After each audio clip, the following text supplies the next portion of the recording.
اس شہر کی فضاؤں میں صرف میرا نام گونجنا چاہیے.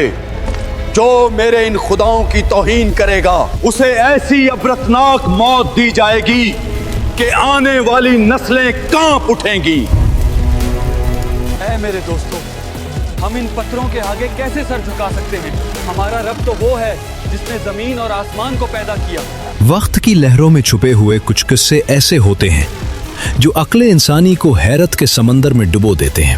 ایک ایسا ہی واقعہ جو آج سے سینکڑوں سال پہلے پیش آیا، لیکن اس کی گونج آج بھی انسانی تاریخ کے ماتھے پر چمک رہی ہے. کیا آپ کبھی سوچ سکتے ہیں کہ کوئی انسان 300 سال سے زیادہ عرصے تک ایک گہری نیند میں ڈوبا رہے، نہ اسے بھوک ستائے، نہ پیاس کا احساس ہو، اور نہ ہی گزرتا ہوا وقت اس کے جسم پر کوئی نشان چھوڑ پائے؟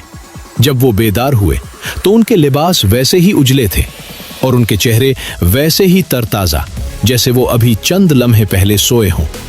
یہ کوئی خواب نہیں، نہ ہی کوئی خیالی داستان ہے، بلکہ یہ کائنات کے مالک اللہ رب العزت کی قدرت کا وہ عظیم شاہکار ہے جسے دنیا اصحاب کہف یعنی غار والوں کے نام سے جانتی ہے. آج کی اس ویڈیو میں ہم وقت کے اس سفر پر نکلیں گے جہاں ہم جانیں گے کہ وہ کون نوجوان تھے، وہ غار میں کیوں چھپے، اور اللہ نے ان کی حفاظت کے لیے کائنات کے کون سے اصول بدل دیے. میرے ساتھ رہیے کیونکہ یہ کہانی آپ کے ایمان کو ایک نئی زندگی دینے والی ہے. یہ حضرت عیسیٰ علیہ السلام کے آسمان پر اٹھائے جانے کے بہت سالوں بعد کا ذکر ہے. رومی سلطنت کا ایک قدیم شہر افسوس ظلم کی آگ میں جل رہا تھا. یہاں کا حکمران دقیانوس نہ صرف ایک ظالم بادشاہ تھا بلکہ وہ خود کو خدا کہلواتا تھا. اس کا قانون سادہ مگر ہولناک تھا، یا تو بتوں کے سامنے جھک جاؤ یا پھر موت کو گلے لگا لو. میں تمہیں چند دنوں کی مہلت دیتا ہوں، اپنی جوانی پر رحم کھاؤ اور ان خیالات کو چھوڑ دو، ورنہ تم میں سے کسی کا سر بھی کندھوں پر نہیں رہے گا. دقیانوس کے اپنے دربار میں اسی کے قریب رہنے والے چند ایسے بلند مرتبہ نوجوان بھی تھے جن کے دلوں میں سچے رب کی محبت جاگ چکی تھی. وہ دیکھ رہے تھے کہ حق کو دبایا جا رہا ہے، مگر ان کی روحوں نے باطل کے سامنے جھکنے سے انکار کر دیا تھا. یہ وہ تاریخی لمحہ تھا جب ان نوجوانوں نے دنیا کی ہر آسائش پر اپنے ایمان کو ترجیح دی. وہ جانتے تھے کہ باہر موت ان کا پیچھا کرے گی، لیکن ان کا توکل اس ذات پر تھا جو پہاڑوں کے اندر بھی رزق پہنچانے پر قادر ہے. محل کی رنگینیوں اور شاہی آسائشوں کو پیچھے چھوڑ کر یہ مٹھی بھر نوجوان رات کی سیاہی میں شہر افسوس سے نکل کھڑے ہوئے. ان کے پیچھے کفر کی فوجیں تھیں اور سامنے انجانی منزلیں، مگر ان کے سینوں میں توحید کا وہ نور تھا جس نے خوف کے سائے مٹا دیے تھے. وہ سنگلاخ راستوں پر چلتے رہے یہاں تک کہ بستی کی حدیں ختم ہو گئیں اور پہاڑوں کا خاموش سلسلہ شروع ہو گیا. راستے میں ان کا سامنا ایک چرواہے سے ہوا جو اپنی بھیڑیں چرا رہا تھا.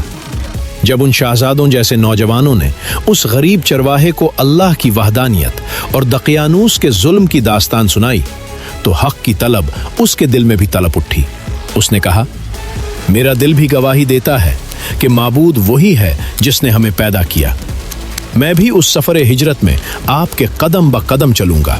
میرا دل بھی گواہی دیتا ہے کہ معبود وہی ہے جس نے ہمیں پیدا کیا. میں بھی اس سفر ہجرت میں آپ کے قدم بہ قدم چلوں گا. جب وہ چرواہا ان کے ساتھ روانہ ہوا تو اس کا وفادار کتا جس کا نام قطمیر تھا ان کے پیچھے پیچھے چلنے لگا. نوجوانوں کو ڈر ہوا کہ کہیں کتے کے بھونکنے کی آواز سے دشمن کو ان کا سرار نہ مل جائے. انہوں نے اسے واپس بھیجنے کی کوشش کی، اسے پتھر مارے تاکہ وہ پیچھے ہٹ جائے. روایتوں میں آتا ہے کہ اللہ نے اس جانور کو گویائی عطا کی اور وہ کتا انسانوں کی طرح بول اٹھا، تم مجھ سے کیوں ڈرتے ہو؟ میں بھی اسی رب کا بندہ ہوں جس پر تم ایمان لائے ہو. تم اللہ کے دوستوں کی حفاظت کرو گے اور میں تمہاری پہرےداری کروں گا. یہ سن کر نوجوانوں کی آنکھوں میں آنسو آ گئے اور انہوں نے کتے کو اپنے ساتھ رکھ لیا. وہ اس تاریک غار میں داخل ہوئے. کتا قطمیر غار کے دہانے پر اپنے پاؤں پھیلا کر پہرے دار بن کر بیٹھ گیا. انہیں اندازہ بھی نہ تھا کہ جس نیند کی آغوش میں وہ جا رہے ہیں وہ چند گھنٹوں کی نہیں بلکہ صدیوں پر محیط ہونے والی ہے. اور یہ غار تاریخ انسانی کا سب سے بڑا معجزہ بننے والا ہے. وقت گزرتا رہا، صدیاں بیت گئیں